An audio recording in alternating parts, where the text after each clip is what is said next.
carriage rocketed on the cobble road as me and my father rode towards London. It was being pulled by 4 big grey mares, and a coachman sat atop driving it deeper into the town. I could hear him yelling through at the other carriage drivers as we passed them by. I leaned out of the window and saw a few charred black buildings and huts near the waterfront. I called to the coachman up top. "Sir, do you know what has happened to these buildings yonder?" The huts were smoke-blackened ruins that were interspersed with newer additions along the banks of the river. "They caught fire during a powder explosion a few years back. The builders are still at work with them, and the stonemason, Mr. Flounder, is still rebuilding them. Yes, he is. You see, I was long here before your nipple was even thought of. The streets here used to be half as broad as they are now, and it was little crowded. Even puppet stands used to be performed on the harbor until playhouses were built." He called down to me, a withered old man, as he slapped the reins. I sat upon a red velvet cushioned bench lined with metal buttons going up the back wall behind me. My father sat across from me wearing his puritanical pilgrim hat, holding a serious look on his gray-bearded face and subtle thin lips. He was carrying a leather satchel, as was I, it sitting beside me to my right. Our cloaks were draped over our bodies, reaching well to our legs and wrapped around our shoulders nice and snug. I could hear the hustle and bustle of London town, of the old London city, with people hurrying by and other carriages being pulled, the clattering of horse hooves, the snorts of the beasts and neighs, the talk of conversation, laughing, moaning, anger, and smile being shared around. I peered out the left carriage window and leaned my head out of the window as the blue wooden wheels bounced underneath, making the ride somewhat bumpy, but my long hair got in my face, so I flicked it out of my eyes and let my ponytail curl over my right shoulder to my collarbone so I could see better. My hazel eyes were amazing and drank in the sights of the city, and I could mark the towering golden clock tower, the Tower of London, groaning out its echoing church bells that rounded through the city with such intensity and echo, it even shook my teeth and muscles with its vibrations. Ah! London, the greatest city in the world. Before we left home, it had taken us nearly 3 hours of travel in the black carriage before I saw the smokestacks steaming from the city roofs into the air. It hung in the sky like a dung pail on a battlefield. The road took us past the Thames, broad and busy with endless precisions of smaller crafts, barge lighters and bumboats, loaded deeply with timber and building stones, with bags of white and lowing cattle, with boxes, bales, and kegs, the commerce of a nation. The river traffic grew denser as we approached the Pool of London, where the tall ships were anchored, and as we passed the first buildings, each shrouded in open field and rose gardens. I then spotted the harbor, and in it the giant docked ships with their giant puffed-out sails and painted anew wooden underhulls. Sailors tracked the docks, carrying cargo supplies full of sugar, rum, spices, wheat, and mint on board, and I could hear the sea shanties being slurred through the wind. "Quite the structures, aren't they? That's the Cambridge, 74 guns. Apparently England now has developed a new type of seafaring vessel that can reach up to 220 knots, instead of 160. It's a new invention," my father said, looking at me, and I still looked out the window amazed.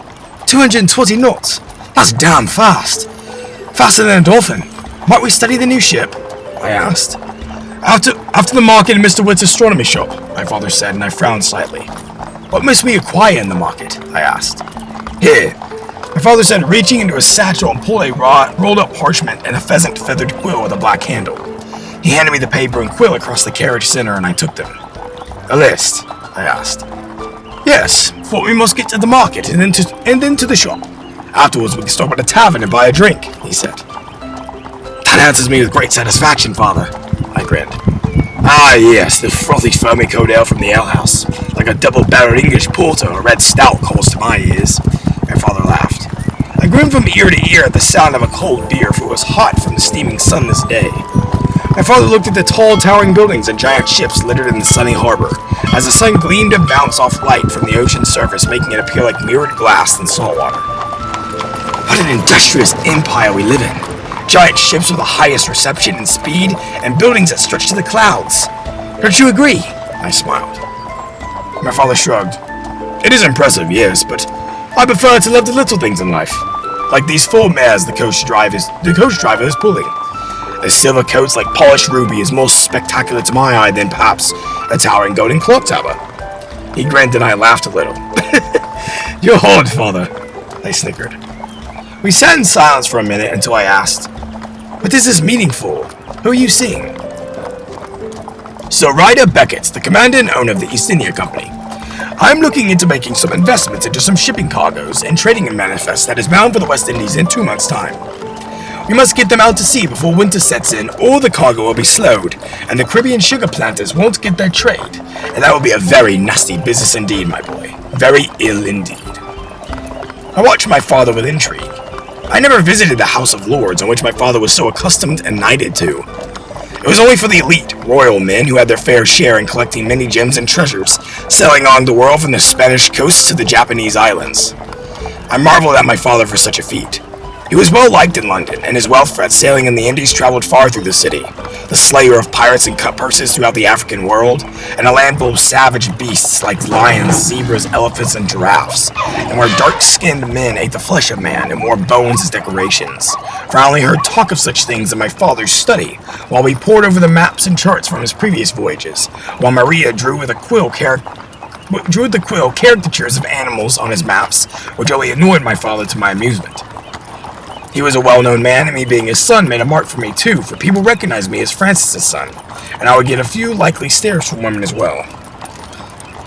I now could smell the city now, and the smoke closed in over our heads from the carriage windows shading the sun. Each chimney stack was belching froth and stark fumes to deepen the gloom. The smell of the city was strong now.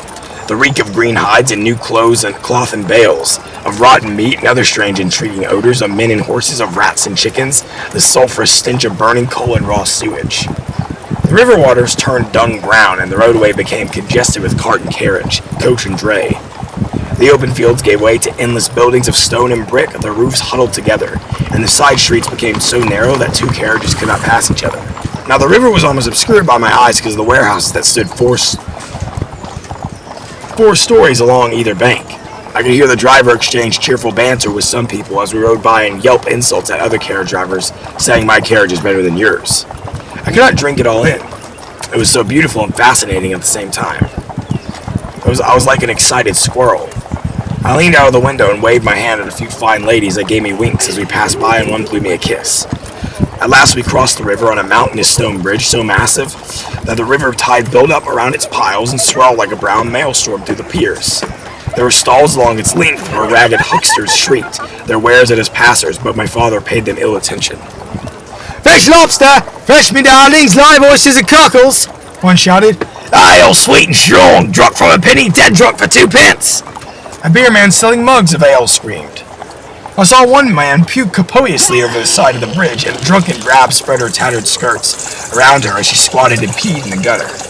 Officers in splendid uniforms from King William's Guards regiments, back from the wars, strutted through the throng with pretty girls and bonnets on their arms. Huge warships anchored in the bay. That one is called the Dreadnought.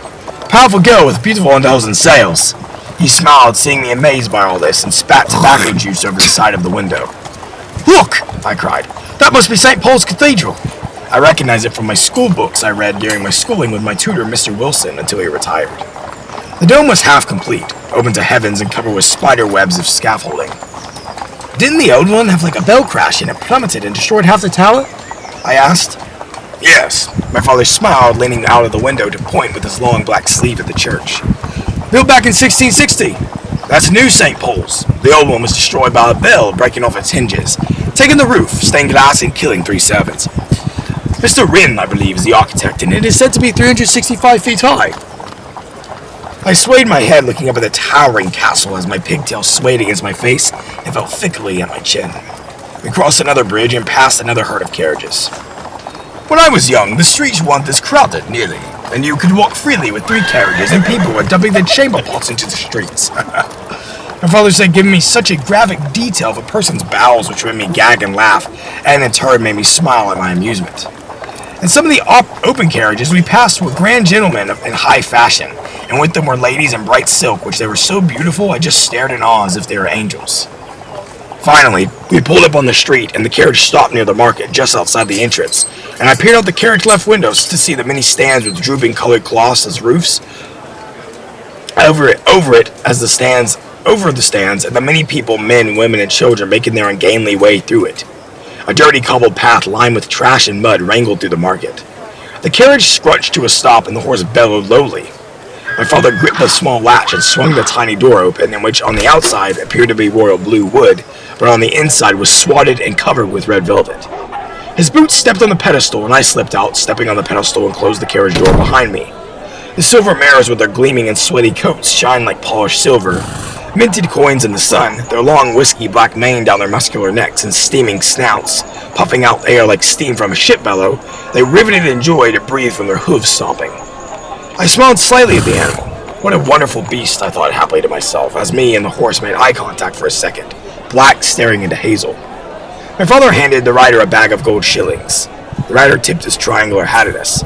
"A pleasure, Mr. Hearthstone. I'll be back at the edge of the harbour to pick you up at 6 o'clock. Just listen for the chiming of 6 times from the Tower of London. Many thanks and have a blessed day." "A pleasure it was, Master Matthew. Enjoy the money. Don't fill your lug with some ale." "Thank you. Good day, sir." I waved to the coach driver. The rider then whipped the horse with his whip with a, "Yah, come on, you lazy billocks, mush, yah. Ain't no bully load, ain't such mush, you fat animals." And the carriage bubbled off with the horses clattering and muttering. "Come, lad, we must make good accommodation here with the many prices, jewels, and stalks of meat from the vendors." My father grinned as he backed up and spread his arms about like he was wanting a hug. "Quite the place, father," I grinned. I unrolled the paper and read the list of items in which we must acquire. 6 bundles of sage, 2 bundles of rosemary, 1 Jimson reed root, 3 pounds of pork, 100 musket balls, 2 ink pots, 20 bread, 1 sweet pie, 1 cherry pie, 46 blueberries, 1 blackberry cobbler, 30 feet of leather rope, 3 fruit tarts, 7 nails, and 1 pound of tobacco. I looked up from the paper and made my way into the street market with my father. It was so crowded for I could barely push past and through the many different English people, and my cutlass on my hip jostled as I passed. The street vendors were betraying their stocks and supplies like wild animals, ushering us to visit their stands and sell them our golden shillings produced and minted by the English crown. From sales like Jimson weed, wheat, beer, wine, rum, sugar, spices like paprika, cumin, saffron, salt, pepper, garlic, and onion, to bright shiny diamond jewels and black jade, it was a magical place. I followed behind my father, watching his long hair sway as he walked, and ogled at the vendors and the beautiful women in corsets who gave me luscious, lusty eyes in my direction, and I could feel my body tingling with sexual tendencies. I tipped my cap at one cute woman by a stand of wax candles, and she smiled and winked at me with her red lips, alluring blue ocean eyes, and long brunette brown hair that stretched to her sides, and she twirled in her blue corset. I grinned at her as we passed and tipped my hat. The woman made her way to me, her dress swaying. I tipped my hat again. "How do you do, sir?" she asked. "I'm quite fine in the presence of a beautiful maiden," I grinned. "What is your name?" she asked me. "Henry Hearthstone, pleasure to be meeting. You are?" "Mary Bellows," she grinned a sensual smile. "Pleasure to be acquainted. Are you lodging around here?" "Yes, my mother is a jewelry seller in the market. I come to help her from time to time. Is that your father in the hat over there?" I turned behind me to see my father bending over, stemming the thyme and other green herbs. I sighed. "Yes, that is him." You two do look alike," she smiled. "I saw you both enter the market in an extravagant carriage." Thank you. Might I say, miss, your eyes are as beautiful as diamonds, and your smile radiates like a golden goddess." I grinned nervously. She blushed violet. "Thank you, good sir. You are very handsome as well." She smiled, tapping my hat, and running her white hand through my long hair, which made me flinch with a feeling between my legs. Then she pointed to my silver cutlass strapped to my belt. "Why do you carry such a gleaming sword around? Are you afraid that someone might attack you?" She snickered. "Not so, but I carry it for protection for myself and a fair-maned damsel in distress." I winked at her, and she giggled so happily it made my heart sing. It was a beautiful laugh full of squeak and playful intentions. "A princess, you say? I dare say so. You truly look fashionable in that finery. With what, your hat, your cloak, and sword, and boots, eh? You might as well be my knight in shining armor. A handsome man indeed. I must know your tailor to get a new corset. 'Tis one as drab." "Nonsense, madam. My tailor, Mr. Darby, is a boring old laddie, nothing more. And your dress is perfect. And, well, thank you, madam. Might I inquire to see you later this week?" I asked, and grinned. "Perhaps. Maybe a walk this afternoon in the Brookshire Botanical Gardens would suffice, near Baker Street and Canterbury Wharf, just past the old bakery downtown," she grinned. "Well, I have to attend an important meeting with my father, but afterwards I would love to join you on an afternoon stroll." I bowed, kissed her hand, which made her smile, and tipped my hat once more. I shall endeavour to arrive at your utmost convenience, but for now I must leave you. I haste with my father towards the market to collect supplies. But Henry, you mustn't leave now, she begged, biting her lip and tugging at my cotton shirt. The urge was tempting to sweep her skirts up, but I restrained. Until we meet again, I grinned and her face fluttered with love.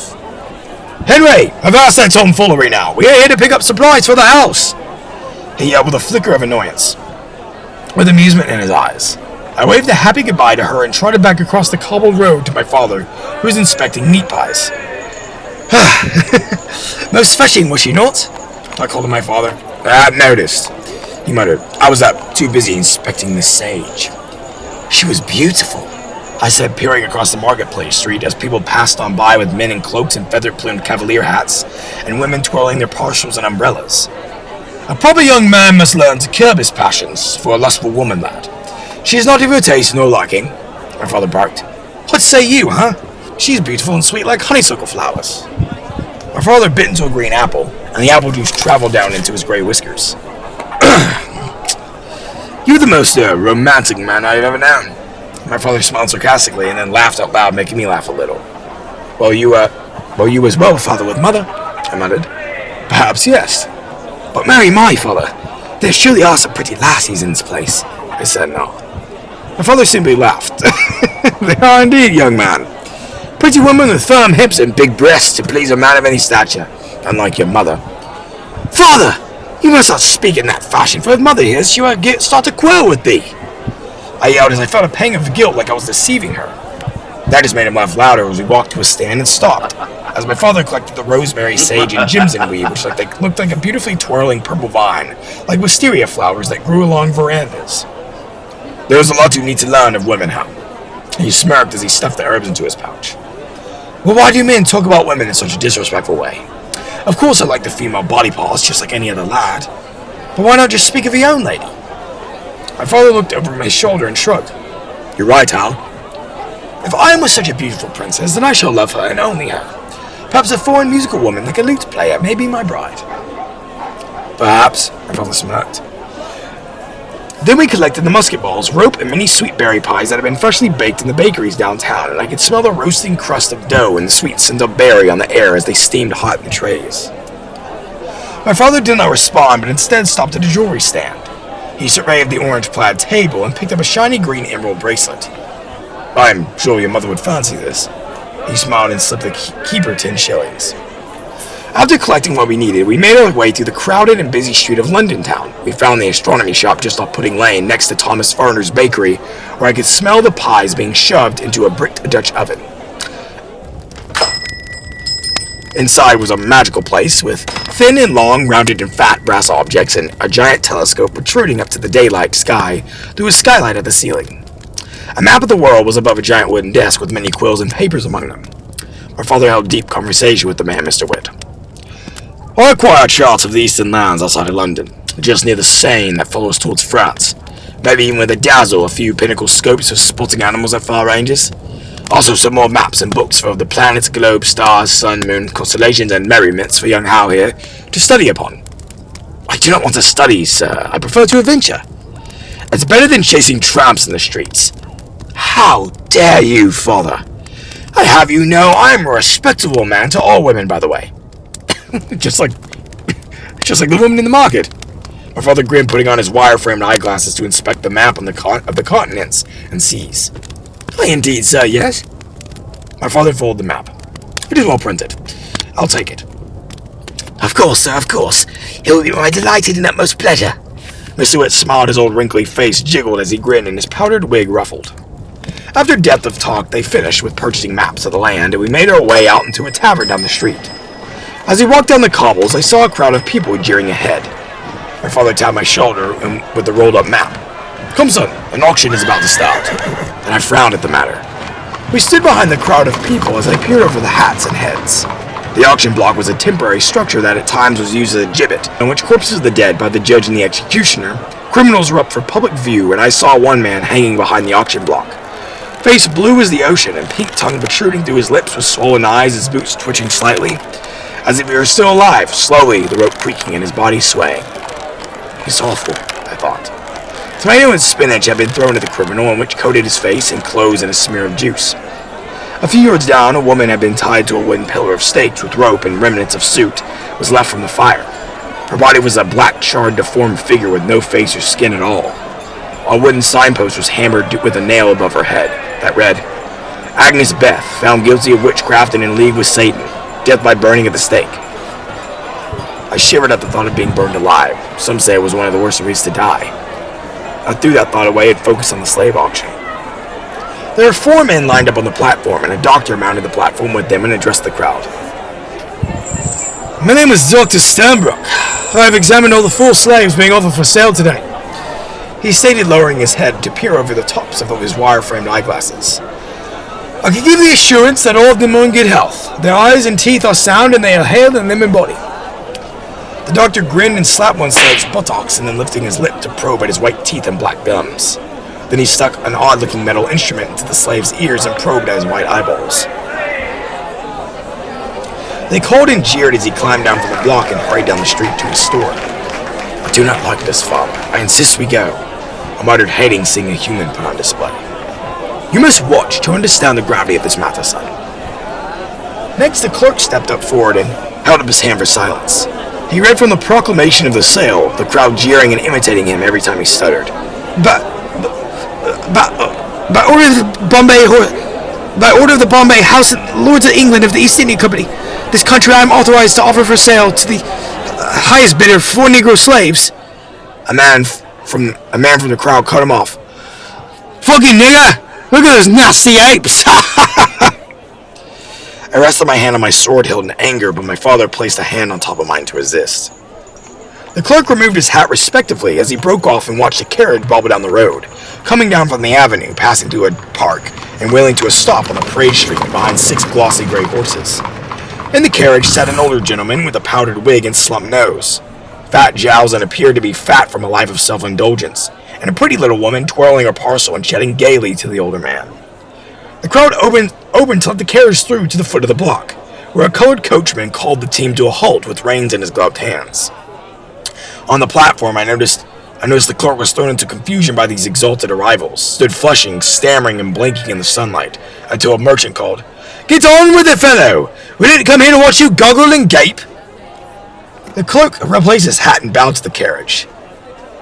There must be some highly rich family or something, I thought, here to buy slaves. The clerk wiped his face with a neckcloth, stroked his thin brown hair, gathered his tripping tongue, and raised his voice. The first lot is slave Matsi. He's about 35 years of age and is believed to be a member of the Kwandia tribe from the eastern coast of Africa. As you are aware, the Kwandia Negroes are much appreciated as field slaves or herdsmen. He can also be trained into a wonderful coach driver. He is said to be a skilled hunter and fisherman. He would bring in good income to his owner for any of these occupations. Why did you bring me to watch this, father? To show you how cruel the world can be. It's not all roses and coins, son, and I disagree with slavery at its finest. There's nothing we can do about that. Perhaps you can change that view one day. I know you've never seen an auction before, I just wanted to expose you to one. I nodded and looked at the slave. The woman from the carriage screamed at the top of her lungs. Sir! Blackman, I want to see all of him, if you catch my meaning. She giggled. The clerk stood there confused, then caught what she meant. He bolstered his courage in front of this wild savage. Disrobe! The black man stood staring at him for a minute, then slipped the threads of his loincloth and dropped them to his knees and stared at the sea ahead. Women giggled and squealed as one yelled, Oh my, he's big! He is standing for 100 guineas, sir, the clerk boomed. There is no weight in that load of blood sausage. 500 guilders. No, 600. Nay, 800. And the merchants went on until the woman from the carriage won the slave by shouting 1,000 guilders, which made most merchants eye her from the carriage in awe, and I could easily see where she got her money from. The clerk slammed down a pistol butt on the wooden crate as the sale was completed and yelled, Sold! A great bargain, miss! Sold, I say, to the beautiful lady in the carriage! She squealed with happiness, and I turned to my father. I've seen enough. And for a mid-second, I made eye contact with the slave across the crowd and saw no emotion behind those black eyes. Come out. Let's head to the tavern. You've seen enough. We finally made it to the tavern, which was stacked between 2 brick buildings. The tavern was large, stretching a few stories high. From the outside, it looked innate, peaceful, and rustic. Bricks and softwood and tree trunks made up most of the building's outer structure. It's tough to see through the high windows, but the entertaining voices from within could be felt inside.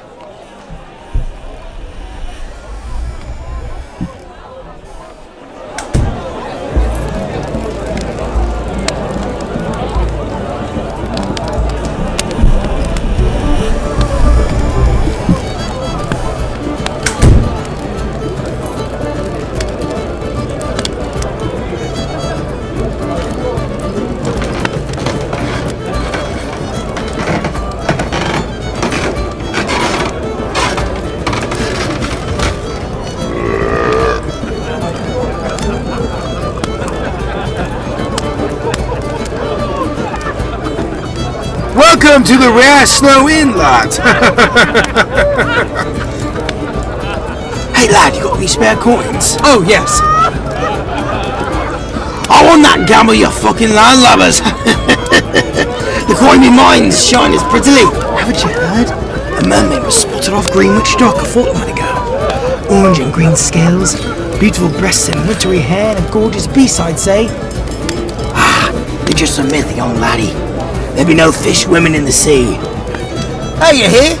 London is getting a new bell tower, called Big Ben, eh? It's gonna shine like a bright golden gems like a ship's new gallon. Oh, yes. I want another ale, man! Man, fill my drink, come on! Where is my food? Do you understand the gravity of such a matter, sir? Just think about sorcery and sport. Insupportable. Sweetheart, get over here. Give me a kiss. Hey, I don't care if you go home with her, your wife, or that bloke over there. Just get out. Shut up, lad! As we entered the tavern through the small soft wooden door, we were welcomed by joyful music and excitement. The bartender was a little preoccupied, but still managed to welcome us with a friendly nod.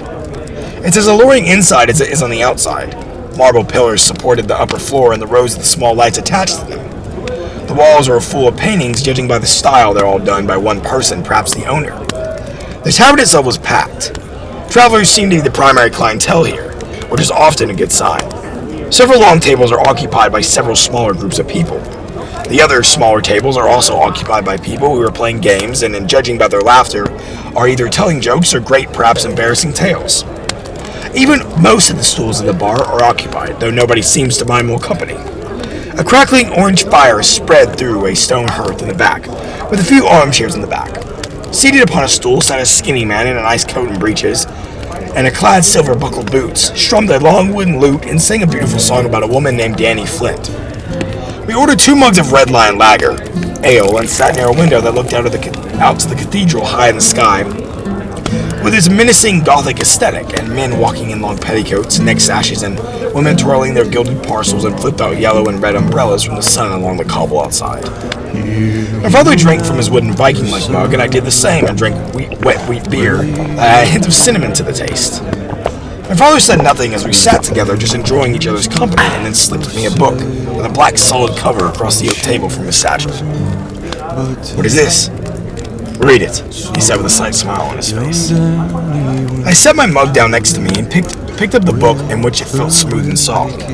On the front, read in trimmed golden letters, "William Nelson, the great captain of the Indies in the Battle of the Nile." I smiled, realizing it was the very same captain my father had talked about spending time with when he was my age.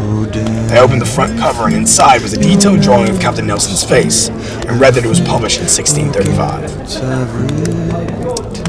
I've kept that book with ever since it was published. I've read it time and time again. You can even spot my appearance in the book a few times in some battles in the Indies.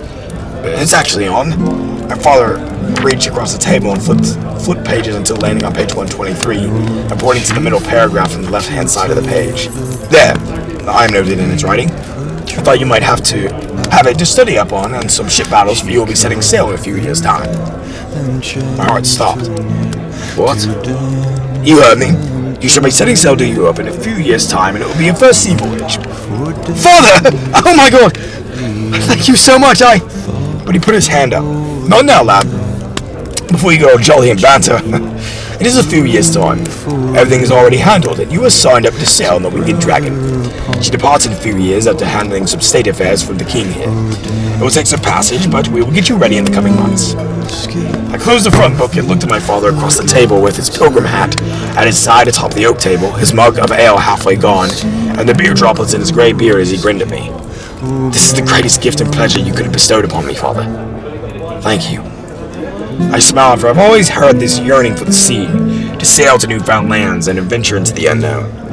I looked at my father and not only stared at my own father in this instant, but also viewed him as my best friend. My father merely smiled, took the wooden mug, and took the slightest sip of beer and set the cup back down. I acquired that paper in a fine literature house, my friend, and I assure it, took no ill will to find it. I fancied you would like the book. I like this gift very much so. Indeed, it will abide to my other collections of books in my bedroom. I said, it is a great deal of comfort that you provided me with such a thing. What of the other goods we must acquire later this day? Is there any more shopping to be had? Won't mother need anything? I asked. Your mother will be fine. After all, I did inquire such an emerald brooch upon, which she will find fancy with excitement, and a wooden horse carriage set for Maria. Might we as well order a meal? I'm quite famished, my father offered. Aye. The meal would make me most happy and bring me such pleasure. I snickered. Although a man of a ship might only spring half of such meats, for they only know the cloth and the lady, nor read such words upon it. My father wailed a guffaw aloud in the open tavern. How late to say leaving a book like this before, I am sure. I smiled the greatest smile a man could ever smile. Thank you, Father. I'm truly blessed like a hummingbird suckling wild jasmine flowers. My pleasure. My father aimed his finger at the cathedral in the distance through the royal blue tinted window of the tavern. You see that priory? I turned my head to the window. Yes. The cathedral stretched high up into the old London city, with its intricate carved stonework. Gargoyles perched on the cobblestone and granite and pink limestone pedestals, with red darkling bloody fangs and webbed wings and piercing yellow eyes like a snake, spying on the civilians below from high above. The bell tower rang and ranked out and echoed a roar through the city as the people down the street filled into the front of the double doors that were made from redwood. This church was called the Chartres Cathedral, stands at the highest point in this small town and all the countryside around. Nothing near it can compare. Chartres is in its domain the highest note in the scale, the great rock perched above a sea of roofs and expanse of land. The pilgrims who came here must have felt the significance of having it in their final approach to climb uphill to it. The interior of the Chartres expresses vertically no less than other medieval cathedrals. The sheer height above the heads of the worshippers is integral to its awe. Describing something of this superhuman quality, John Ruskin wrote of a different cathedral. There are a few rocks, even among the Alps, that have a clear vertical fall as high as the choir of Béréville. In Chartres Cathedral, the windows emphasize the fertility of the interior. Their brilliant images arrange of panels above another. The high rose windows also contribute, apparently floating in the blackness, as if without structural support. Outside, among the first close-up experiences to absorb the visitor are figures of kings, queens, and Old Testament characters of West Front and Royal Portal. These sculptures are as much as columns as parsonages. Chartres' authority describes the church as still in the Romanesque tradition, and incorporated with the architecture of Portal reminiscent of the performers in a medieval mystery played upon the cathedral steps. My father would take me to the exact same church when I was a mere lad. Would sing the Gospels, pray to God, listen to the stories and tales of biblical times about Jesus in Jerusalem, inspired every foundation of that religion in that holy passage. I could always see the glimmer in my father's eyes. My father smiled as if recounting the exact measurements of a time when perhaps it was better than now. Truly a believer, but for me I never saw the point. Why didn't you? They forced me into a belief I know careful, like I said. You think any other person would want to entrust into a system so turmoiled and corrupted? The church thinks of them higher than the king because men claim to be from and of God, when in reality, in retrospect, they are no more than me or you, just making an honest day's wages. They even believe to be higher than King George at times. The Vatican even claims that 127 exorcisms have been done, mostly on women due to witchcraftian elements. My father added as he finished off his mug, "Do you believe in witches, Father?" I questioned him. That phrase made him laugh more than frown. He threw his long hair back and laughed and leaned back over the table. Our food has arrived. Finally, after what seemed like an eternity, our meal was brought. sizzling cooked chickens with red paprika, saffron, rosemary, and thyme, steaming cabbage that had been smoked in the cooker with oil, and chocolate pudding made from cow's milk and wild honey, and chocolate powder that had been furiously whipped into a cream. My stomach grumbled and my mouth drooled for the delicious cookery. I picked up my silver fork and knife and cut into the meat, and when I cut into the soft meat, it tore away from the bone like paper and it smelled of mint. I pierced the dead rooster and shoved it into my mouth, blowing on it, and as I chewed it as well. It tasted wonderful.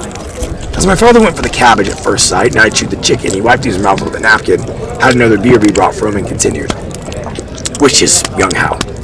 The Puritans simply believe every act of other than religion is the work of the Red One, the devil himself. My father muttered. That is absurd. I declare there be knavish speak. What can a man tell difference and defy from the wrong acts and right ones? Sister believed witches live in the deadwood, outside of our cottage. My father merely grinned from ear to ear, his beard splitting at the ends. She's a young girl, Hal. Young ones believe anything. The church wants to control everything for coin and power. Do not fall into that belief like my father did.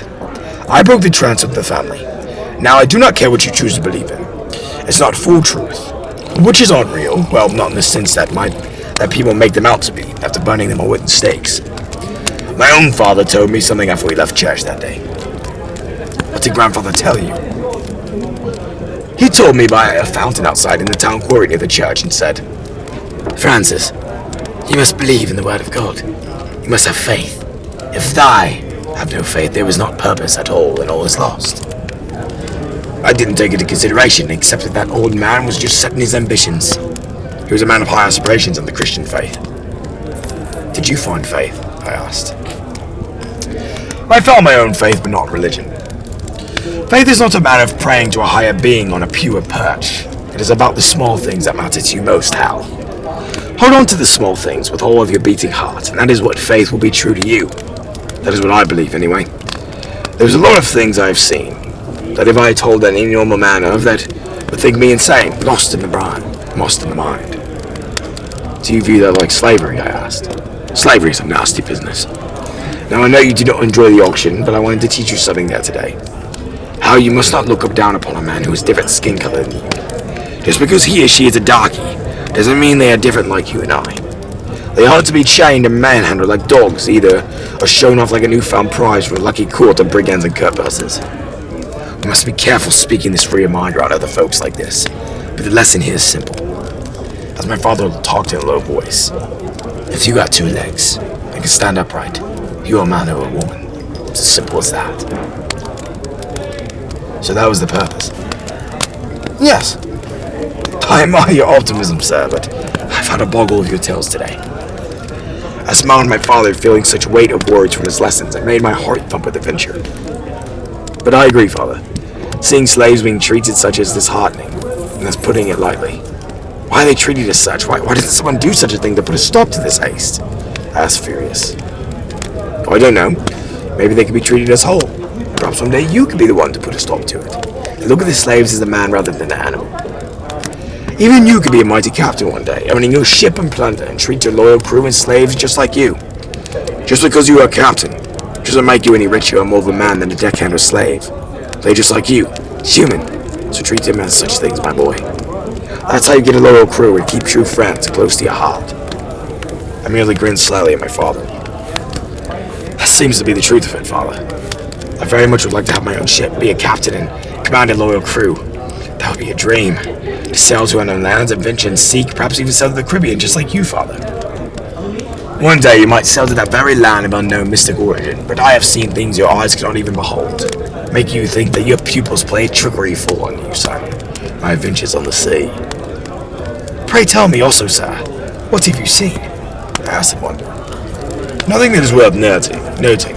I've seen creatures on many times at sea. Then he lowered his voice. Devilfish, sirens, mermaids. The women who trances you with a song. Mermaids, I scoffed. They ain't real, father, just a bit of fiction. That is what the world wants you to believe. If you see one on your voyage, they do not follow her. It will be your downfall. Watch them as they were. Trust me on this, lad. The real world hides many things in society. You will see many things you will not understand. Just let them be. Be it always adventure and learn what you experience. I understand, father. I will abide what you ask. I said, but still wondered why this was being brought up. Instead, I went for another tackle. Follow. Do you believe there's a certain destiny we have to be called for? I've always felt this calling to the sea, to adventure, to sail, to explore the globe that was beyond this town, this city, to seek out my own fortune, so to speak. I felt a yearning, a journey, a destiny, if you may say, to be a man of the ocean, to study the creatures in the deep, to meet new people, learn cultures, and see the world. My father thought for a minute, smiled after finishing his meal over his white plate, licked off the last few beer foams from his plump pink lips, and grinned his yellow teeth at me and aimed those sharp brown eyes to mine. There's always a call to the sea. I've always known it for you, and it's in your heart. I see the way you look at the ocean, the ships and cannons, the rope yards, the wheels, the sailing cloths, the deck, the muskets, the cutlasses, cabins and crew. The way you speak about navigations and nautical language. I believe when it is time you will be ready to set sail on your journey just like I did at your age. I know, my young Hal, that you perhaps will be one of the greatest sailors to have lived. Even just like your great-grandfather Grayson in the Crusades, and your grandfather William the Great, who sailed with Ponce de Leon in 1521. Then we clinked our mugs, drank an ale swig, and enjoyed some entertainment by the hearth as a man with the name John Dowland strummed his 8-stringed gourd lute and sang a ballad. Then out of the blue, a man stumbled over to us and pulled the chair out in front of us and sat down. He was thin and skinny, wearing a golden vest and a cloak over that with slicked back short black hair and curling mustache at the ends. He wore long black hair that was curled to his chest. Me and my father exchanged looks. Can I help you, sir? My father asked. I could not help but hear you fellows talking over here, laddies. I would love to sell you a wonderful piece, a beauty for the drink on your account, if you don't mind. His accent was purely French, and he slurred his words, and the brandy was hot in his breath. We have ill interest, my father said quickly. Take your business elsewhere. But, sirs, I have a great thing that you may want. What might that be, sir? A proposition. My father sighed, knowing the man would not bulge unless by force, and we did not want to cause an uproar. Very well. What do you want to drink? Brandy. My father slipped 2 coins to the barman and brought the Frenchman a glass of brandy in which he swigged fast. Mercy. And he coughed from the intense liquor. It's quite the country you're building here. England, that is. My father now warmed up to the man. Well, to me personally, I don't know. The man shrugged. What do you do? I was once a sea captain, and now I'm retired as a countryman. This is my son Hal. My father gestured to me. He shook his hands. Charles. What do you do, boy? He asked. I find sailing most diverting, sir. I smiled. The Frenchman smirked. How very English of you. And we laughed a little. What do you do, sir? My father asked. He slipped another glass of brandy. Ah, oui, monsieur. Mostly I pose, I show off, I complain. Well, how very French of you. I giggled. I know, he laughed. I'm ridiculous. I have been all over the world. I have seen sights, I have discovered the one eternal truth. That I am a prize of, how do you say, whole ass? Asshole, my father laughed. That too. And we laughed a little. Well, at least you have some self-knowledge. Where were you on your voyages? My father questioned. The civilized world, painting my little pictures, meeting the locals, you know. Are you a painter? I asked curiously. No, I am a whole ass. I thought we covered this. And we giggled slightly. But in whole, sir, what do you do? I paint, I draw, yes, but in Paris, they accorded me that I cannot paint, I can't draw, so they told me to leave, so I left to England, the greatest trading city in the world.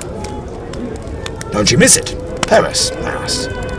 No, this smelly flattery place full of shit and French people, ghosts and old buildings.